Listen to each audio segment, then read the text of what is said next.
श्री क्षेत्र माहूर हे महाराष्ट्रातील नांदेड जिल्ह्यातील क्षेत्र सद्गुरू दत्तात्रेयांचे अवतार स्थान आहे. महासती अनुसयेच्या सत्व परीक्षेसाठी आलेल्या ब्रह्मा, विष्णू आणि महेश यांनी संतुष्ट होऊन महासती अनुसया आणि अत्री ऋषी यांच्या विनंतीस मान देऊन याच ठिकाणी त्यांच्या पुत्राच्या रूपाने दत्त अवतार धारण केला. हे क्षेत्र फार प्राचीन आहे. ह्या क्षेत्रास दत्तात्रेयांचे विश्रांती स्थान सुद्धा म्हणतात.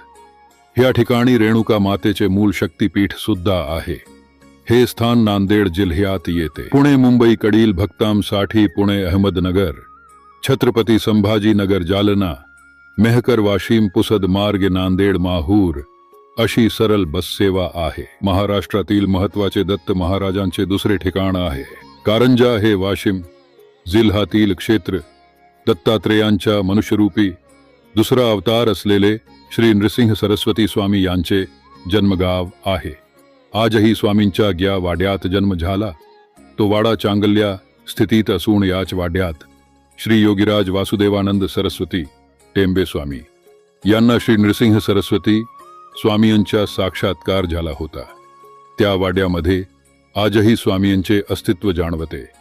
हे एकमेव असे दत्तक्षेत्र आहे की ज्या ठिकाणी बालस्वरूप श्री नृसिंह सरस्वती स्वामींची मूर्ती आहे.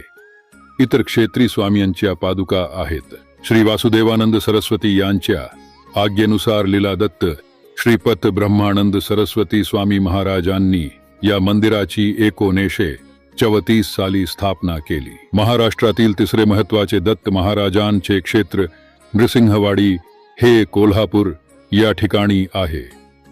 हे क्षेत्र कृष्णा आणि पंचगंगा या नद्यांच्या संगमावर अंदाजे 700 वर्षांपूर्वी वसले असून सद्गुरू दत्तात्रेयांच्या द्वितीय अवतार असलेले श्री नृसिंह सरस्वती स्वामी महाराजांची राजधानी म्हणून हे क्षेत्र ओळखले जाते. श्री नृसिंह सरस्वती स्वामी या क्षेत्री 12 वर्षे राहिले. आपल्या अवतार कार्यामध्ये स्वामींनी अनेक अवतार लीला केल्या आहेत. महाराष्ट्रातील चौथे महत्त्वाचे दत्त महाराजांचे ठिकाण सांगली जिल्ह्यात कृष्णा नदी काठी वसलेले औदुंबर हे दत्त क्षेत्र भारतातील अनेक दत्त स्थानापैकी प्रमुख दत्त क्षेत्र आहे. श्री दत्त संप्रदायात या क्षेत्राचे विशेष महत्त्व आहे. या ठिकाणी श्री नृसिंह सरस्वती स्वामी महाराजांचे वास्तव्य अल्प म्हणजे 1 चातुर्मास पुरते होते. कोल्हापूरच्या मूढ पुत्राला येथे स्वामींच्या आशीर्वादाने ज्ञानप्राप्ती झाली ही कथा गुरुचरित्राच्या 17व्या अध्यायात आलेली आहे. याच ठिकाणी संत जनार्दन स्वामी श्री संत एकनाथ महाराज यांना दत्त दर्शन झाले. याच ठिकाणी स्वामींनी औदुंबर वृक्षाचा महिमा सांगितला व माझा नित्य त्या वृक्षामध्ये निवास राहील व त्या वृक्षाची नियमित पूजा किंवा त्या वृक्षाखाली गुरुचरित्र पारायण करणाऱ्या भक्तास त्याने केलेल्या पूजेचे अगर पारायणाचे फल 1000 पटीने मिळेल. त्या भक्ताला माझा आशीर्वाद राहील असे वचन दिले. महाराष्ट्रातील 5वे महत्त्वाचे दत्त महाराजांचे ठिकाण अक्कलकोट हे सोलापूर जिल्ह्यात आहे. अक्कलकोटचे वटवृक्ष श्री स्वामी समर्थ महाराज हे दत्तावतारी सिद्ध पुरुष होते. पंजाब राज्यात पाणीपत जवळ छेली या खेडेगावी गणेश मंदिराजवळ जमीन दुभंगून 8 वर्षाची मूर्ती प्रकट झाली. त्या मूर्तीने लगेच स्वामी समर्थ हा मनुष्यरूपी देह धारण केला. त्यानंतर त्यांनी कर्दलीवनाथ जाऊन 300 वर्षे तपश्चर्या केली. 300 वर्षे तप करताना त्यांच्या अंगावर वारुल निर्माण झाले.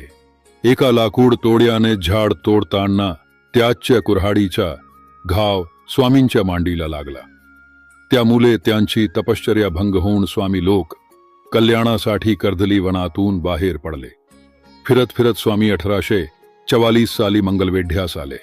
तेथे 12 वर्षे राहून चैत्र शुद्ध द्वितीय 1856 साली अक्कलकोटला आले. अक्कलकोटला त्यांचे वास्तव्य 22 वर्षे म्हणजे त्यांचे समाधी कालपर्यंत होते. त्यांचे चरित्र चमत्काराच्या कृतीने भरलेले आहे. त्यांचे वास्तव्य नेहमी वटवृक्षाच्या खालीच असे. त्यावेळचे इंग्रज पत्रकार व इतिहासकार जनरल अलकाट हे अक्कलकोटला आले असता त्यांनी स्वामींचे दर्शन घेऊन ब्रिटनमध्ये गेल्यावर असे जाहीर केले की आजच्या काळात प्रभू येशू पहावयाचे असेल तर ते अक्कलकोटला आहे. स्वामींनी चैत्र शुद्ध त्रयोदशी सन 1878 मध्ये अक्कलकोट इथे दुपारी 12 वाजता समाधी घेतली. अक्कलकोट हे सोलापूरपासून 35 किलोमीटर अंतरावर आहे. सोलापूरहून अक्कलकोटसाठी नियमित बस सेवा आहे.